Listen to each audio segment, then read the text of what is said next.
All right, welcome back to the channel. So in this video, we're going to talk about Deontay Wilder pointing out a double standard with him and Tyson Fury, saying that he is not allowed to, by the boxing media, to be confident. But at the same time, Tyson Fury can say whatever he wants and still be treated as if there's no problem whatsoever. Big time double standards in the media. Let's talk about that in this video.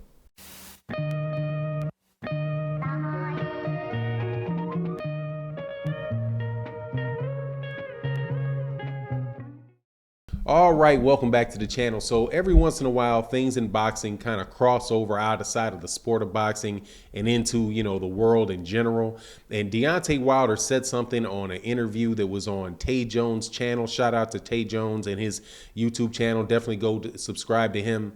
Where he was talking about wanting to be confident and how confident he is as a fighter and wanting to say that he's the best person in the world and how much negative reaction he gets when he does that, and how he's told that he should be more humble, more laid back, right, and not say the things that he says, right, and if he maybe he would be accepted if he said it in a different tone, right. However, if you look at the exact same fight with, a fighter in the exact same fight, Tyson Fury says and does whatever it is Tyson Fury wants. Tyson Fury can say that he is, the greatest fighter that has ever been, that has ever been. He can say that, pretty much talk about being better than Muhammad Ali and, and how he's the hardest puncher, he's the hardest puncher in the history of boxing and all that kind of stuff. But yet nobody ever calls him arrogant. And I find that to be a very, very interesting situation, leading into this fight, how both guys are very confident and both guys are very, outspoken about themselves, but only one guy really gets any type of pushback about that. And I personally believe that that is one of the biggest problems, is a symptom of one of the biggest problems in boxing, because, now regardless of, individuals, right, and saying, who the best individual fighter is at any one given time, I think that it is fair to say that many of the best fighters in boxing and over the history of boxing have been black fighters from America. And it is a bit in the culture to be somebody that is going to be boisterous, it's not everybody's like that for certain. But, within the sports world, there's, a history of people wanting to be, letting you know how good you are, them. And, pretty much every time that has happened, there's been pushbacks from the mainstream society against that. And that is something that I think, with Deontay Wilder, that has been really prevalent throughout Deontay Wilder's career, is that the mainstream media has not been supportive of him and have actually chastised him for doing things that other fighters do and they celebrate. You take Vasily Lomachenko, for instance. Vasily Lomachenko, throughout his career, has been a very, very cocky fighter. Now, outside the ring, he's been kind of humble in what he says, but inside the ring, he's done things that, like doing Matador and really trying to clown and humiliate the people that have been in the ring with him. But, nobody says anything about him doing that, or very few people in the media say anything about him doing that.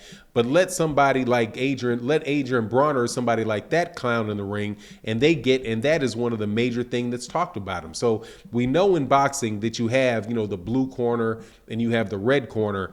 In the promotions of boxing, it's like you have the black hat and the white hat. And I'm telling you that that's what I believe the situation is with Deontay Wilder, that Deontay Wilder, no matter what he did, was going to be cast in the black hat role, and everything that he does can be interpreted, is going to be interpreted towards the negative, while Tyson Fury gets the golden boy treatment, and the things that he does is interpreted in a positive light, even when he does things where it is very clear that this man is cheated, right? With the gloves, it's very obvious that he is tested positive for performance enhancing drugs. I believe, other people believe, that he pulled out of the Deontay Wilder fight on a lie for, with COVID. He constantly saying things that he's going to do that he doesn't do, but yet nobody ever pushes back on Tyson Fury, and Tyson Fury's reputation doesn't go anywhere. But yet, if somebody like a Gerald Big Baby Miller gets tested for positive for performance enhancing drugs, he's out of there, right? So it's just, I agree with Deontay Wilder, man, that is, that is something that is clearly there in boxing and can be frustrating to somebody like Deontay Wilder.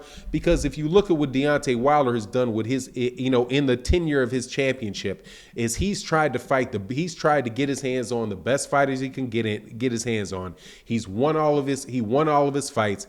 He's always been a courteous guy. He's taken over. He's taken difficult challenges in the, like the fight with Luis Ortiz.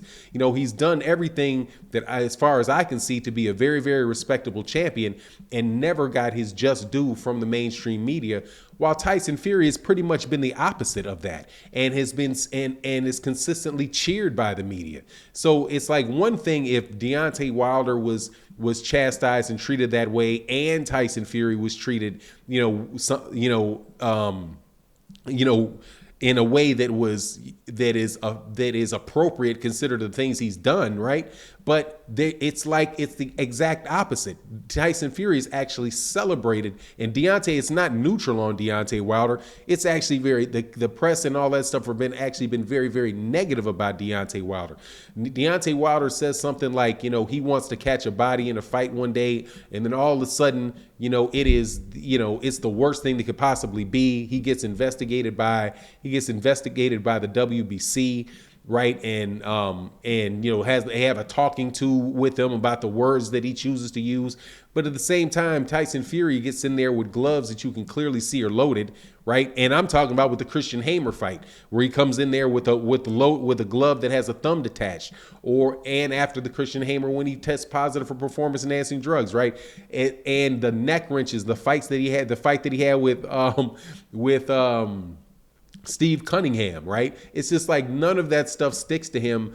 But it almost seems like all the negativity that should go towards Tyson Fury for those things get funneled over there to Deontay Wilder. And I think that is it's a huge problem in boxing, because it prevents the best fighters from being featured, because like Floyd Mayweather Jr. is somebody that really should have been celebrated through his career, in the early part of his career, because of what he was doing. But there was no press behind him, and the only way that he could really get out and be a standout fighter, into the mainstream media, is to really play the black hat role, have people hate him, say things, flash money in front of people and do all that kind of stuff to get their attention, right? And he kind of rolled with it, and it wound up rolling with it to his financial benefit. But still, he's not thought of nearly as fondly as somebody like a Manny Pacquiao, right? Where Manny Pacquiao has 8 losses, and they still calling him the greatest fighter of all time. So, Deontay Wilder's definitely been cast in the black hat role as well as a lot of other black fighters have been. And I just think that it's a really unfortunate thing for the sport of boxing, and it's an unfortunate thing for society at large, because you wind up getting guys that get to skate because of what they look like, and you get other guys that get punished just because of what they look like. And I believe that's real in boxing. I know people are going to say it's the race card or whatever, but hey man, like somebody said on my chat, if you don't want the race card played, don't keep dealing them out. You know what I mean? But in this situation, I agree with Deontay Wilder. I think he is treated differently than Tyson Fury, and in an unfair fashion. That's my take on the matter. You let me know what you think in the comment section. And with that, I'm out. Peace.